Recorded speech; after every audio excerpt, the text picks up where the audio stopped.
Vous êtes nombreux à me demander comment apprendre à coder. C'est une question à laquelle il est à la fois très simple et très complexe à répondre. En effet, la réponse courte, bête et provocante pourrait être « cherche sur Google ». Mais bon, comme j'ai monté cette chaîne YouTube pour vous aider à devenir libre financièrement grâce au code, je vais quand même vous apporter une réponse plus complète dans cette vidéo. Du coup, je me suis demandé, dans l'hypothèse où je perdais toutes mes compétences en programmation, quelles sont les actions que je mettrais en place en priorité pour acquérir à nouveau mes compétences et pouvoir, pourquoi pas, trouver un job et même bosser en indépendant et gagner ma vie. Bon, j'avoue, c'est un peu tordu parce que si je perdais toutes mes connaissances, j'aurais également perdu toutes mes méthodes pour apprendre à coder. Mais je vais détailler les différentes étapes qui me permettraient d'apprendre la programmation le plus rapidement possible.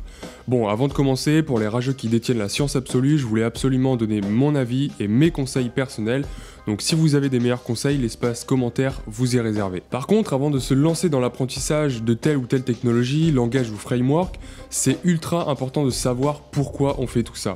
C'est bien beau de vouloir gagner de l'argent, mais dans quel but? Car en soi, l'argent ne sert strictement à rien. Et c'est la même chose pour la programmation. Pourquoi tu veux apprendre à coder?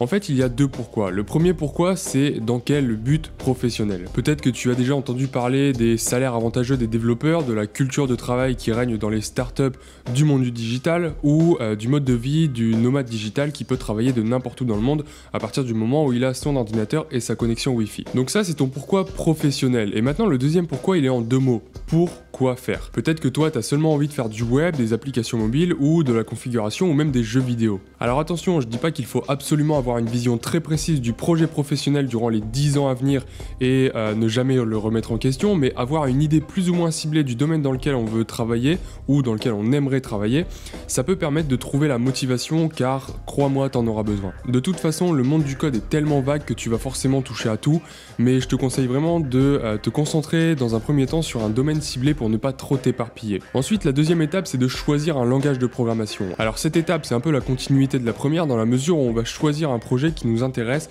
et les outils nécessaires pour le réaliser. À ce propos, j'ai fait une vidéo qui pourrait t'intéresser si tu ne sais absolument pas par quel langage commencer et que tu ne connais pas vraiment leur utilité. Je te mets un lien en haut à droite de la vidéo, voilà, tu pourras cliquer dessus et aller voir cette vidéo. Encore une fois, ici il faut faire un choix, mais absolument pas dans l'optique de se dire qu'on va étudier et utiliser la même technologie toute notre vie.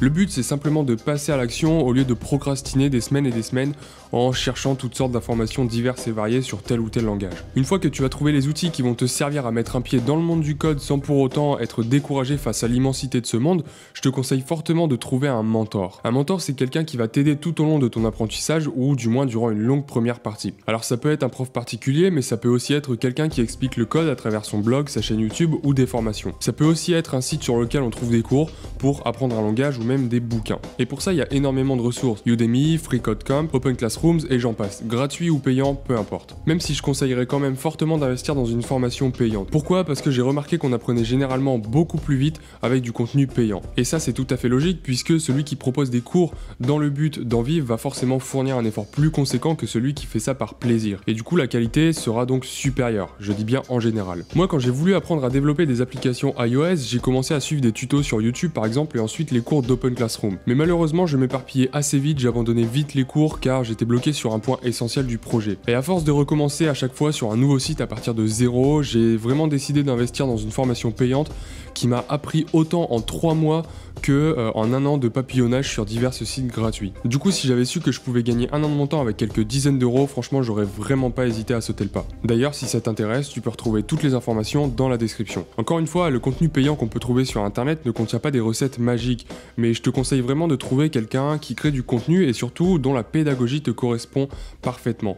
Et ensuite de consommer un maximum de contenu qui vient de lui. Pour moi, c'est comme ça qu'on peut apprendre et surtout comprendre les raisons qui font le succès de cette personne. La quatrième étape, c'est de passer massivement à l'action. Une fois que vous avez trouvé et découvert une mine d'or de contenu que crée votre mentor, il ne faut plus réfléchir et consommer un maximum de contenu. J'ai parlé de l'importance de faire un choix au tout début de cette vidéo et de ne pas s'éparpiller, mais à cette étape, le plus important, c'est vraiment de se lancer dans le code. Donc surtout, n'hésitez pas à vous lancer dans un premier cours, dans un premier projet, puis à passer à autre chose si vraiment ça devient compliqué. Alors ça peut paraître surprenant ce que je dis là, parce que c'est un raisonnement qui peut s'apparenter à un abandon à chaque fois qu'on rencontre une première barrière, mais c'est une méthode qui m'a beaucoup aidé à comprendre ce que je faisais. Parce qu'en fait, le risque quand on suit un cours, c'est de recopier le code sans vraiment comprendre ce qu'on fait. Or, quand je croisais les sources, donc d'un même mentor par exemple, eh bien je découvrais des explications que j'avais pas avant, et ça m'a permis de relier les points entre eux et de découvrir pourquoi, où est-ce que j'étais bloqué, pourquoi justement ça ne marchait pas. Du coup, j'ai ainsi pu revenir au point sur lequel j'étais bloqué et s'ouvrir à moi alors une autoroute de connaissances. Par contre, ça, je pense que c'est vraiment à faire lorsqu'on est bloqué, mais mon premier conseil serait avant tout de suivre un cours de A à Z avec ce mentor. Et ça, c'est ce qui m'a énormément aidé, car en plus des problèmes techniques auxquels j'ai pu être confronté, en tant que débutant, on ne sait pas forcément qu'est-ce qu'il faut apprendre dans tel ou tel domaine. Par exemple, si je veux apprendre les applications mobiles, je ne sais pas forcément par quoi je dois apprendre dans ce domaine-là. Par exemple, donc pour les applications iOS, il y a beaucoup de notions diverses. Les notions de base du Swift, ensuite il y a les objets natifs d'iOS, ensuite il y a l'organisation des différentes vues dans l'application, et il y a également le cycle de vie, etc., etc. Il y a plein de trucs à savoir dans ce domaine-là. Et le fait de suivre un cours en entier, eh bien, ça trace un peu une ligne droite qui va vous permettre de ne pas perdre du temps en fait à chercher dans différentes sources, à chercher quoi apprendre.